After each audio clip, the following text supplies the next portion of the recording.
Bueno, pues ya estamos. Vamos a ver si podemos conectar. Uy, qué bien, ha conectado súper bien a la primera. Hola, Pris, ¿qué tal? Hola, ¿qué tal, Marco? ¿Cómo estás? Muy bien, ¿y tú? También bien, mira. Bueno, un poco enferma de la garganta, la verdad, pero bueno, espero que no me falle mucho. ¿Dispuesta a hablar? Sí, sí, sí, sí, estoy ya mentalizada para hablar. Muy bien, muchas gracias. Nada, hoy con la doctora Pris Villalbazo vamos a hablar sobre empoderamiento de las personas con enfermedad renal crónica, diálisis o trasplante renal. Creo que es una asignatura pendiente, ¿no? Dentro de lo que es.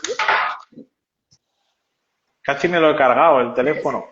Espera un segundo, conecto y ya está. Fallos del directo. Sí, que de verdad que es un tema Ahora. súper interesante y sobre todo súper relevante. O sea, el empoderamiento de las personas en cualquier enfermedad y en el caso de la enfermedad renal, eso es algo que debería de estarse hablando ya todos los días. Sí, y es un tema que creo que muchas veces se obvia, se pasa por alto, incluso en muchas ocasiones es un tabú, ¿no? Porque de alguna manera pienso que se sigue poniendo la figura del doctor, el nefrólogo, nefróloga, por encima del paciente y como siempre digo yo, digo, es verdad que obviamente ellos tienen unos conocimientos que nosotros no tenemos, pero creo que al final debe ser una relación un poco más, digamos, de a la misma altura, ¿no? De tú a tú, como cogestores, ¿no? De la salud. Y creo que es algo que tiene que cambiar, ¿no? Entonces, Claro. nada, vamos directamente ya con las preguntas, ¿vale? Vale. Mira, eh, la primera pregunta que quería hacerte es, ¿qué puede hacer desde ya mismo una persona, un paciente renal, para empezar ese proceso de empoderamiento? Bueno, para mí el primer paso que deben de seguir es el de comprender y aprender sobre su enfermedad y sobre su tratamiento. No hay nada más poderoso que el conocimiento y más ahora mismo que estamos llenos de mensajes de todo tipo a través de las redes sociales donde hay información, sí, pero también es verdad que hay muchísima desinformación. Y esto último puede llevarte siempre a buscar alternativas que bien o pueden poner en riesgo tu salud, pueden terminar de llevarse lo que te queda de función renal en un intento de no perderla, Uh -huh. y pues también evidentemente condicionarte pérdida de dinero al buscar de pronto productos que sean, por así decirlo, milagrosos, ¿no? Entonces, al final, a medida que tú sabes cómo se desarrolla la enfermedad, que sabes qué esperar de ella, cómo se ocasiona, lo que puede o no puede mejorarla, eres capaz de tomar mejores decisiones, porque al final de cuentas en eso consiste el empoderamiento, o sea, en poder decidir sobre tu alimentación, sobre tu suplementación y claro, junto con el equipo médico, cuál es el siguiente paso para ti respecto a tu enfermedad. Uh -huh. Has dicho que por ahí, bueno, digamos que hay mucha desinformación, ¿no? Y muchas soluciones milagro, ¿no? Eh, Cuéntanos alguna de ellas, de las que más te hayan sorprendido, que hayas visto por ahí. Bueno, por ahí que vi una vez o sea, es una persona que entra a los grupos de personas con enfermedad renal y que promociona un producto que supuestamente son o sea, son unas tabletas y que es terapia epigenética, así le llaman, ¿no? Ellos dicen, sí, terapia Sí, epigenética y lo con he visto. esto se te va a regenerar el riñón y pasas de tener diálisis, hemodiálisis, a tener otra vez un riñón como si nunca hubieras tenido enfermedad renal. Y es una cosa que no se cuestan algo así como 100 euros el tratamiento mensual, ¿sabes? Y que claro, tú dices, es que, o sea, a ver, la epigenética para empezar es como consiste en otra cosa completamente distinta, ¿sabes? Si fuera cuestión de mezclar ahí ingredientes naturistas, que además yo me meto a la página como a revisar, y es un suplemento que encima ni siquiera tiene en la etiqueta qué lo compone, ¿sabes? sea, no imagínate. sabes ni siquiera lo que te estás tomando. Entonces, ese también, al final de cuentas, es un riesgo para la salud. O sea, el no saber ni qué es lo que te estás tomando y que encima te lo venden como un producto milagroso. Y que muchísima gente, yo veía que les respondían, o sea, a esta persona como Sí, sí, pidiendo sí, sí. información y demás. Entonces, creo que Ujú. ese es el peor que me Sí, ha tocado. yo lo he visto y incluso como tú muy bien has dicho, a mí me sorprendía una, que no estuviera la formulación del producto, porque yo sinceramente lo estudio, me gusta leerlo, me gusta buscarlo. Y segundo, ¿no? Que salían ahí personas que casos personales, ¿no? Contando casos personales, lo pongo entre comillas porque no eran reales, evidentemente, ¿vale? De personas que habían estado 8 meses en diálisis y la habían abandonado, o 3 meses en diálisis y la habían abandonado, ¿no? Creo que eso es una parte muy importante del empoderamiento personal. Y luego, ya hemos dicho de dónde no buscar información, ¿vale? Si tú tuvieras que dar algunas fuentes fiables, ¿vale? ¿En dónde podríamos buscar esa información que realmente nos aporte valor, ¿no? Sí. Mira, la mayoría de las sociedades de nefrología tienen páginas que están dedicadas, o sea, tienen como un apartado que es dedicado a profesionales de la salud y otro que es dedicado a pacientes. Y usualmente están disponibles en inglés y en español, o al menos en un segundo idioma, dependiendo de la región geográfica donde las estés buscando. Por ejemplo, está kidney.org, que tiene una página muy buena donde hay información para pacientes en español. Y también en casi cualquier país existen fundaciones o asociaciones creadas por los mismos pacientes que se dedican también pues a difundir la información. También por ahí está mi página web, donde también tengo información disponible, que es cuentamedoc.com. Y bueno, las redes sociales. También ahí sí tendríamos que ser un poco más cuidadosos respecto a la Más información que cautos, podemos sí. tomar como verídica, pero bueno, siempre y cuando sea un médico que esté certificado, que sea especialista en el tema, usualmente va a ser información pues confiable. Ok. Eh, sabes que hoy en día también vivimos en una sociedad muy Mr. Wonderful, que como lo llamo yo, ¿no? Que es que si tú quieres, tú puedes, etcétera, etcétera, ¿no? Que vive muy en el deseo, ¿no? Y que a veces, pues, el deseo, pues, no se cumple, ¿no? Muchas veces se confunde lo que es el empoderamiento, ¿vale? Eh, con un empoderamiento únicamente desde un punto de vista psicológico, ¿no? Y no siempre tiene que ser así, ¿no? Bajo mi punto de vista, ¿no? Sino que tal vez tiene que ver más con una visión mucho más integral, ¿no? De la persona y que abarque más campos, ¿no? ¿Cuál es tu opinión al respecto? Claro, o sea, para mí definitivamente es algo que tiene un enfoque integral. Como comentaba, o sea, no es nada más saber qué esperar de tu enfermedad o del tratamiento, sino también consiste en empezar a volverse partícipe durante muchos de los procesos por los que vas a pasar a lo largo de la enfermedad. Eh, la semana pasada fue el congreso de la de la Asociación Europea Renal De la en era, sí. Milán y precisamente se tocaba un tema que estaba relacionado con cómo dar voz a los pacientes, que implica como médicos empezar a tomarlos en cuenta. ¿Por qué? Porque a veces hacemos estudios clínicos donde, por ejemplo, nosotros estamos buscando para la presión arterial, ¿no? ¿Qué medicamento es el que les controla mejor la presión arterial y con cuál vemos menos mortalidad? Pero a lo mejor para el paciente no es lo más importante. O sea, a lo mejor para ellos también es, oye, ¿con qué medicamento me siento mejor y soy capaz de levantarme y de ir a trabajar y de realizar todas las actividades de mi día a día?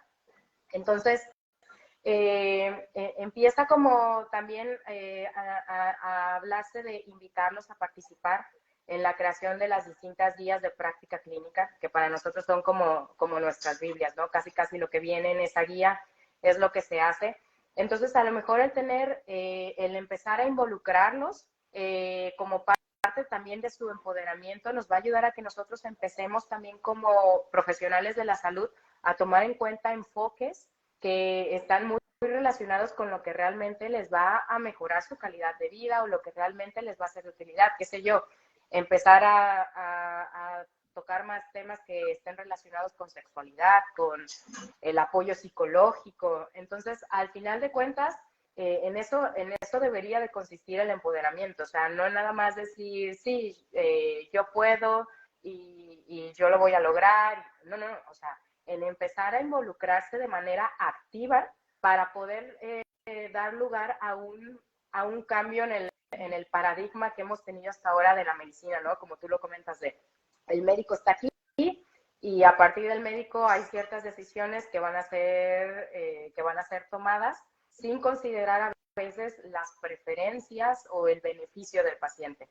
Entonces, en medida que como pacientes se van involucrando en el cuidado y en el pues en toda la temática que está relacionada con alguna enfermedad, también son capaces de poder empezar a decidir, de hacer más preguntas a los médicos. O sea, hay muchos medicamentos que a veces no se les dan porque en ese momento no te pasan por la cabeza y cuando el paciente los conoce, puede hacerse ese cambio.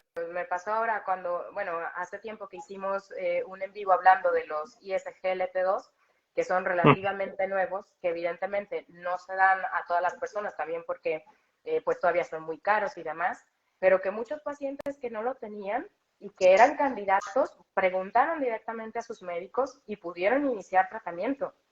Entonces, en eso consiste al final de cuentas el empoderamiento, o sea, en poder involucrarte en todo para que tú también tomes las riendas de la enfermedad. Estoy totalmente de acuerdo contigo, Pris, porque yo además me encuentro continuamente, y bueno, imagino que igual tú también te los has encontrado en esta forma o en otra, que el principal, bajo mi punto de vista, lo que yo me encuentro, que probablemente sea una población diferente a la tuya, ¿vale?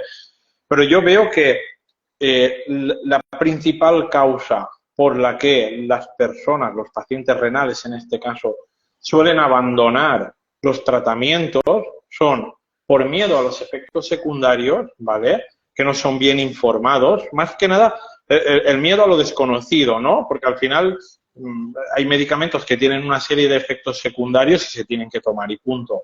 Pero luego a la aparición propia de estos efectos secundarios, es decir, yo lo he probado en carne propia, ¿vale? Y lo he visto en muchos de mis pacientes que cuando han empezado a tomar diferentes medicamentos, no voy a decir ahora los nombres porque no quiero influir en la opinión de nadie, ¿vale? Han empezado a tener problemas de concentración, problemas cognitivos, como tú muy bien has dicho, problemas sexuales, síntomas de fatiga, cansancio, les altera mucho la vida, sobre todo hablo de personas como yo, que por suerte o por desgracia hemos tenido un diagnóstico de enfermedad renal crónica muy jóvenes, hemos sido trasplantados muy jóvenes e intentamos mantenernos integrados dentro de la sociedad. Yo he llegado a tomar medicamentos que a los 3 días no lo he eliminado, pero al tercer día he tenido que llamar a mi doctor y decirle, oye, mira, es que me levanto por la mañana y ya me levanto con una apatía que no sé ni qué, es que no puedo pensar, ¿no? Como que la cognición te falla por llamar. Digo, estoy tratando a mis pacientes y a veces no sé ni lo que les estoy diciendo, ¿no? Entre comillas, ¿no? Y automáticamente, pues, seguir el consejo que indica el doctor. Pues vamos a retirarlo, vamos a cambiarlo, vamos a reducir la dosis, vamos a ver, bueno, dependiendo del medicamento y tal, evidentemente, ¿no? Pero me parece muy bien que se tenga en cuenta esta parte. ¿Por qué? Porque creo que puede generar un canal de confianza con el paciente que lo haga a medio y a largo plazo mucho más adherente a este tipo de tratamiento. Claro. Incluso otro tema que te quería comentar, ya que lo has sacado tú, el tema de la sexualidad, ¿vale? Por ejemplo, yo estuve en el Congreso de la Sociedad Valenciana de Nefrología, que fue en marzo, ¿vale? Y una de las diapositivas, no, una de las ponencias que se impartieron ese día iba relacionado con la fatiga, ¿vale? Entonces, eh, se habló de muchos temas, pero por ejemplo, en el paciente renal no sé por qué nunca se aborda el tema hormonal, cuando se ha demostrado, ¿vale? Que aunque no sea la solución mágica, no quiero venderlo como eso porque tampoco es eso, ¿vale? Sí que es verdad que los niveles de testosterona en personas con enfermedad renal se sabe que están disminuidos. Imagínate ya si son en diálisis o en trasplante, ¿vale? Es verdad que el trasplante mejora estos niveles, esto se ha demostrado, pero siguen estando en déficit, ¿no? Yo le pregunté después, fuera de micrófono, al doctor que impartió esta ponencia. Me comentó que él había abandonado en su momento el estudio de esta línea porque se demostró en los años 80 que el tratamiento con testosterona bioidéntica aumentaba la PSA, que esto es cierto, evidentemente, y aumenta el riesgo de cáncer de próstata. Luego yo estuve investigando y encontré estudios tanto en enfermos renales como en diálisis y trasplante renal que bien pautado con una dosis X, yo no manejo, no te puedo dar los datos, en una regularidad X era seguro y se demostraba que no aumentaba la PSA. Y creo que es el gran olvidado, ¿no? De hecho, en esta última visita que tuve con mi nefróloga de trasplante aquí en La Fe, en Valencia, ella me dijo que había tenido a través de otro doctor un paciente que le había solicitado una receta para, bueno, sabes que aquí, como aquí lo tenemos gratuito, ¿no? Una receta, no recuerdo el nombre del medicamento que era, pero era testosterona, y que el paciente había cambiado por completo. Me dice, Juanjo, ha cambiado la analítica, ha cambiado a nivel metabólico, ha cambiado a nivel mental, ha cambiado, digo, si yo lo sé, digo, yo he tenido la suerte de que no he necesitado, al menos de momento, tener que inyectarme testosterona. Pero sí que es verdad que he utilizado suplementos que me ayudan y, bueno, suplementos y estilo de vida que me ayudan a mejorar mis niveles de testosterona, como es el zinc, el magnesio, la vitamina D, descansar bien por la noche, el ejercicio de fuerza, etcétera, etcétera. Pero tengo muy claro que en el momento en el que lo necesite, lo voy a hacer. Y creo que esta necesidad cada vez va a ser más transmitida a vosotros y creo que en algún momento os vais a tener que hacer cargo de esta parte. Claro, bueno, es que, mira, al final, No os quiero eh, dar trabajo, tenéis mucho ya, pero creo que forma parte al final de la visión integral del paciente renal.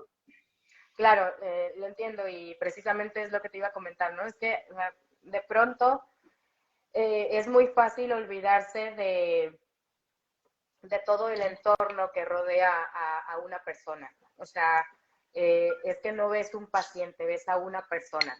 Y a veces entre que si diálisis, hemodiálisis, que si la eritropoyetina, que si la vitamina D, que si el calcio, y dejas muy de lado esta parte, ¿no? Que si la vida sexual, que, o sea, es más común que, por ejemplo, inicies un tratamiento para la presión arterial y y tú te fijes en si le aumentó el potasio o no le aumentó el potasio antes que preguntarle al señor, oye, ¿y has tenido algún problema, no sé, que a lo mejor desde que te empezaste a tomar el medicamento tuviste disfunción sexual? Entonces, por una parte, los médicos lo omitimos, eso es cierto, o sea, porque nos enfocamos en otras cosas que al final para nosotros son parámetros de laboratorio y demás. Y Y por que es otra parte, entendible, ¿eh? Yo entiendo esta parte. claro, y por otra parte, exacto, el paciente muchas veces no es capaz de pues transmitir esa necesidad que tiene, porque es un tabú para él, quizá hablar de eso, porque le puede dar mucha pena, porque piensa que no está relacionado con la enfermedad. Entonces, es cierto, o sea, conforme se vayan abriendo este tipo de conversaciones y exista más información disponible para la gente, al final está un poco en sus manos también el exigirle a los médicos, al exigirnos, pues, que también prestemos atención en esas cosas, porque es cierto, a veces sí tienes que ver 20 pacientes en una mañana, a lo mejor no te vas a poner a pensar si su testosterona está bien o no, porque en ese momento tú estás que si la creatinina, que si el potasio, que si la hemoglobina. Entonces, pues al final es el estar informado también como paciente es parte de lo mismo, ¿no? O sea, nos ayuda muchísimo a todas las personas que trabajamos con ellos a entender también cuáles son sus necesidades y empezar a cubrirlas. Sí, sí. Mira, aquí hay una pregunta, no sé si es muy general, te la voy a hacer, ¿vale? Que nos hace Adri Violante respecto a cuando hemos hecho antes el comentario de los ISGLT2, ¿vale? ¿Qué paciente es candidato a ese medicamento?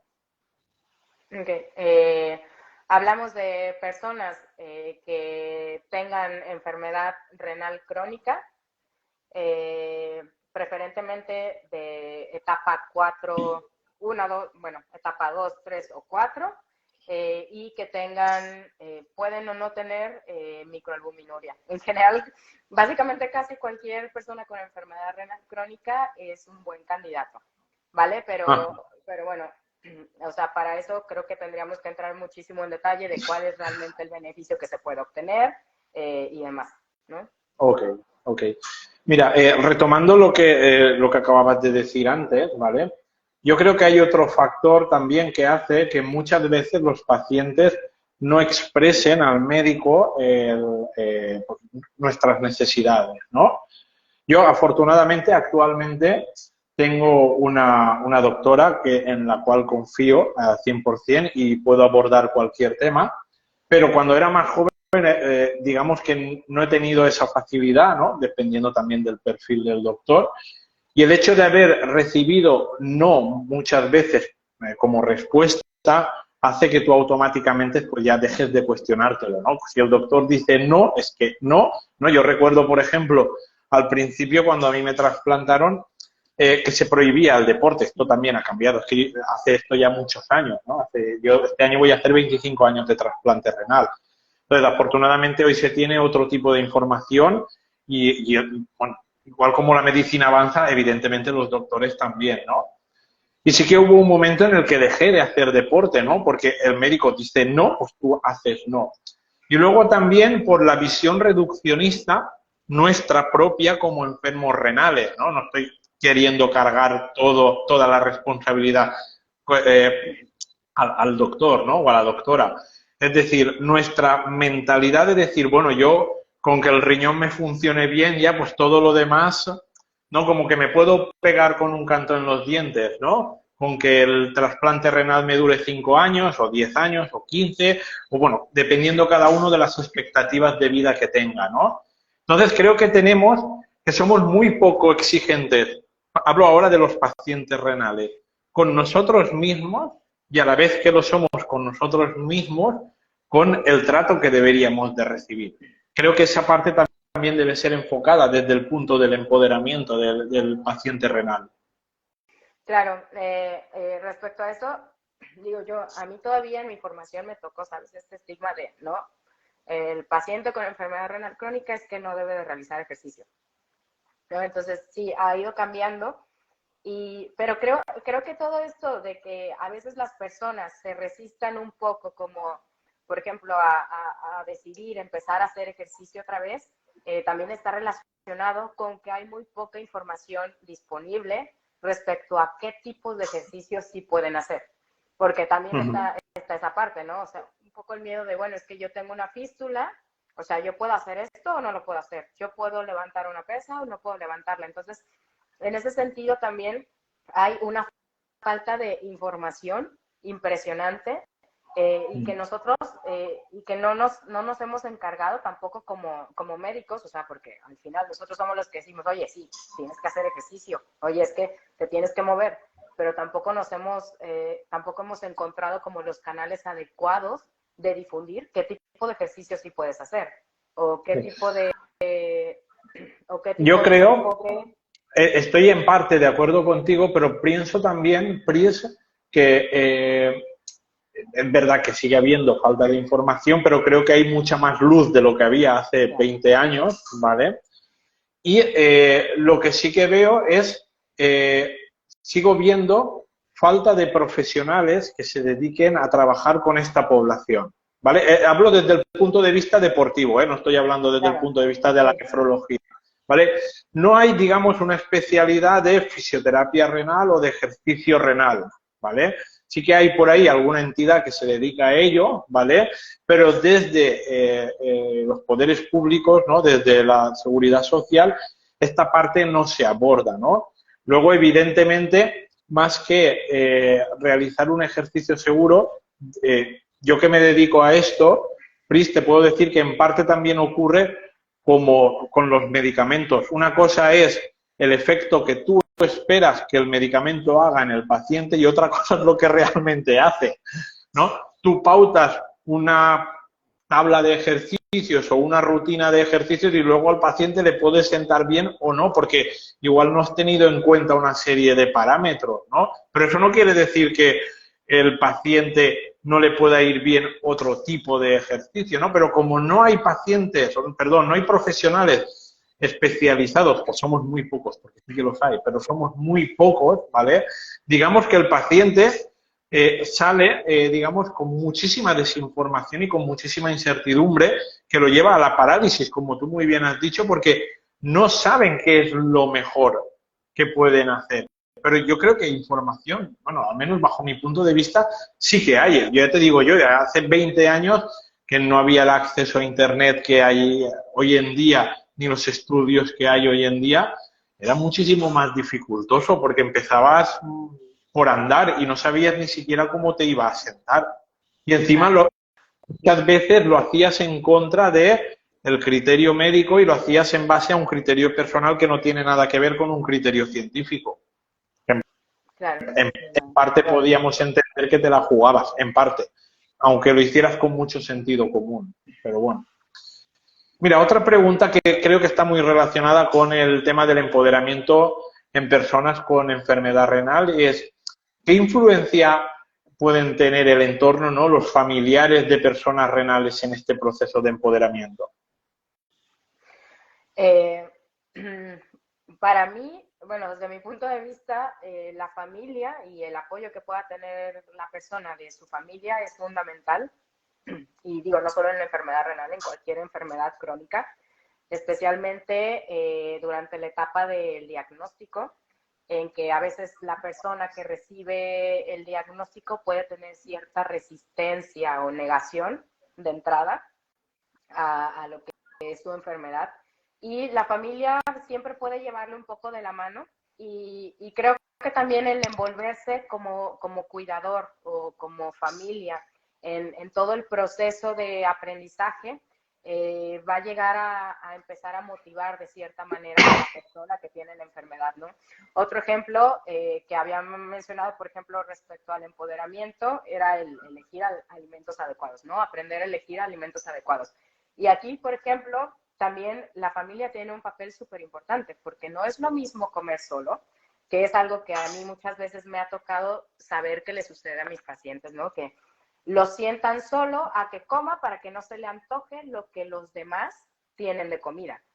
Entonces, es bien diferente el sentarse solo que sentarse en familia, donde todos hacen el esfuerzo de incluir alimentos que sean más sanos para todos en general y que incluye también la dieta de la persona que tiene, por ejemplo, enfermedad renal y que no puede comer de todo, porque al final del día, si a mí me dices que yo no puedo comer patatas fritas, se me va a hacer más fácil no comerlas si no te sientas enfrente de mí a comer unas, ¿no? Entonces esta es la parte que debe de jugar muchas veces la familia, o sea, acompañarlo en el proceso de aceptar la enfermedad, de aprender a cuidarse y de aprender juntos para que la dinámica continúe siendo la misma, porque el momento en el que excluimos a una persona porque tiene X enfermedad, porque tiene X requerimiento de una dieta especial, en ese momento empezamos a poner una barrera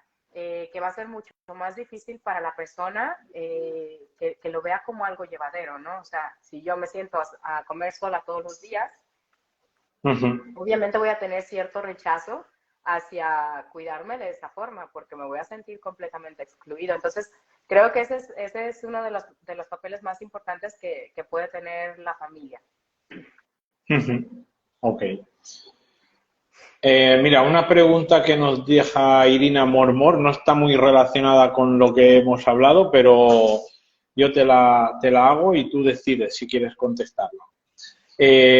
Pregunta, por favor, si pueden hablar de los enfermos de riñones poliquísticos, sobre las últimas investigaciones sobre la dieta keto y baja en carbohidratos para detener el avance de la enfermedad.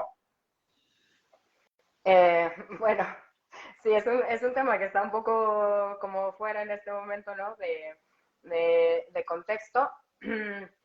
La verdad es que no desconozco los detalles o los pormenores de esos estudios.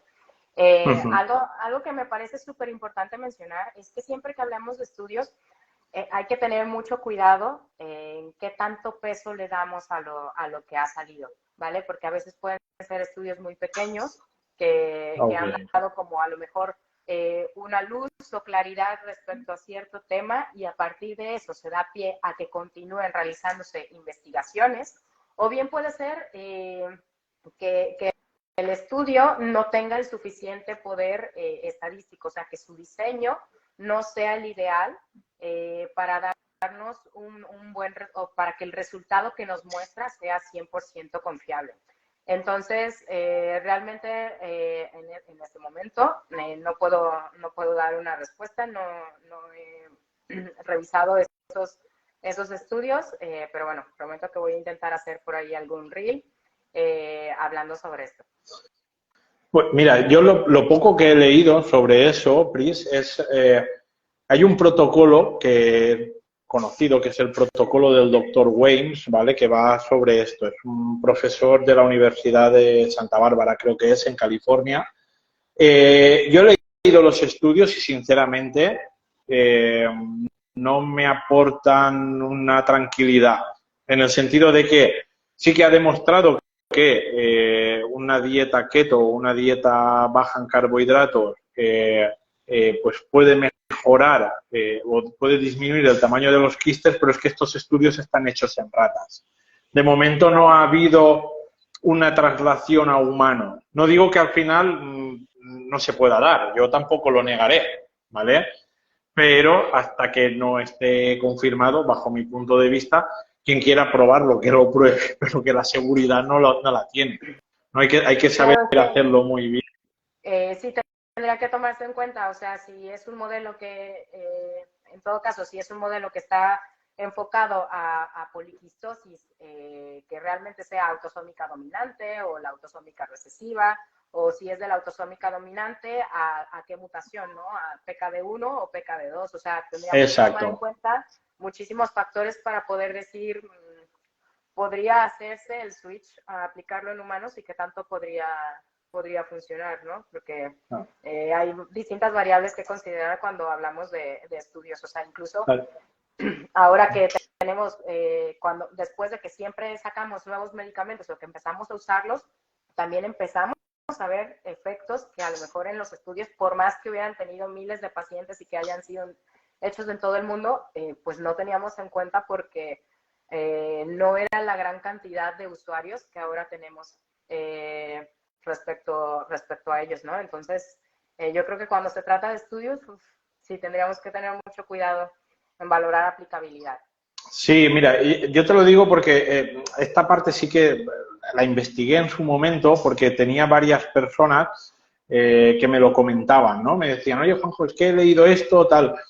Claro, yo siempre digo lo mismo. Yo, en una persona con enfermedad renal, aparte de primero leer los estudios, ¿vale? Y cuando vi que eran en ratas, digo, bueno, no se puede, porque el mismo estímulo en ratas no tiene por qué dar el mismo resultado en personas, ¿no? Es lógico, ¿no? Digo, tú quieres hacer una dieta keto, lo entiendo, ¿vale? Pero no hagas una dieta keto pura, estricta. Pruébala. Por no negarle al paciente, ¿no? Porque a veces tú sabes que hay pacientes que cuando leen algo quieren probarlo. Bueno, pues lo vas a probar, pero vamos a intentar probarlo de forma segura, ¿no?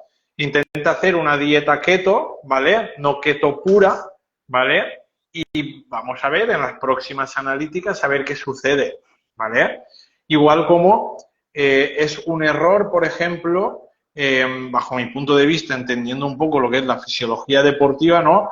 Esta aprensión a los hidratos de carbono, ¿no? Cuando los hidratos de carbono son energía, ¿no? Yo te lo digo porque tenía un paciente justo que era poliquístico y hacía mucho deporte.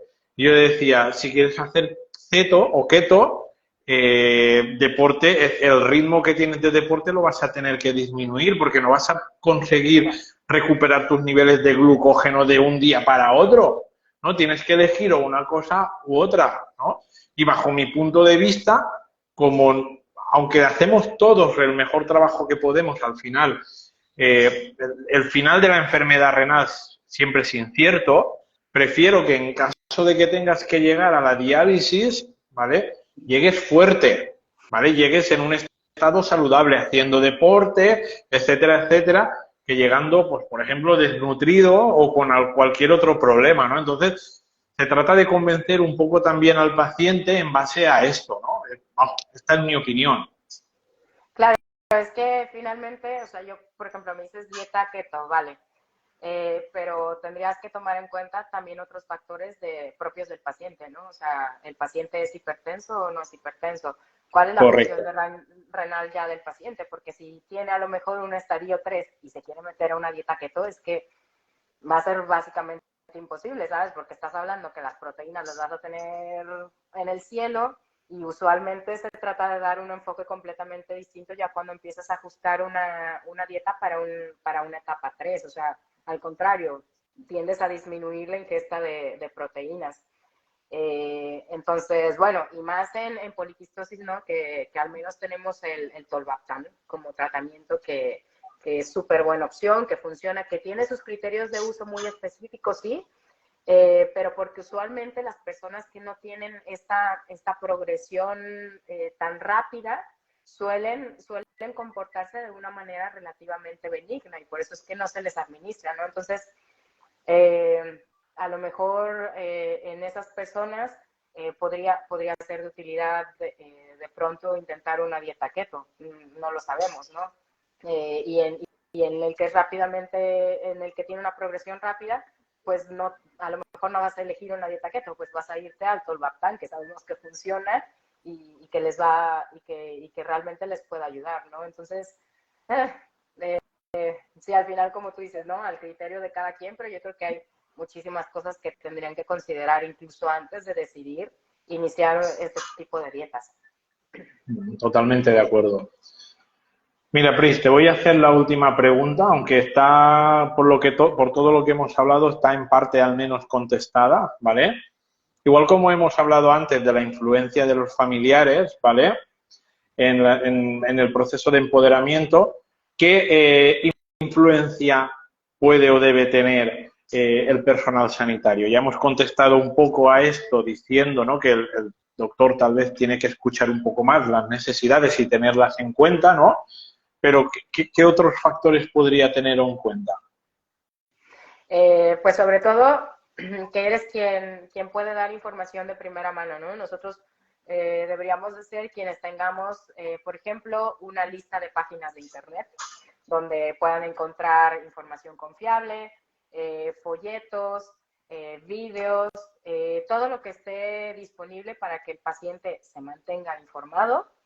Y también creo que debería de empezarse a crear programas de educación en salud renal, participar con los grupos de pacientes, o sea, porque a veces están un poco independientes, ¿no? Médicos y pacientes, y a lo mejor empezar a sincronizar un poco más el participar de manera integral, a lo mejor no en todas las reuniones de los pacientes, pero a lo mejor ir una vez al mes a una de sus reuniones para ver cuáles son los temas que más les llaman la atención, cuáles son en los que hace falta que se brinde más información, para nosotros también empezar a enfocar nuestros esfuerzos en, en, es, en esos temas que están muy descuidados por parte de los que estamos, de los que somos proveedores de servicios de salud.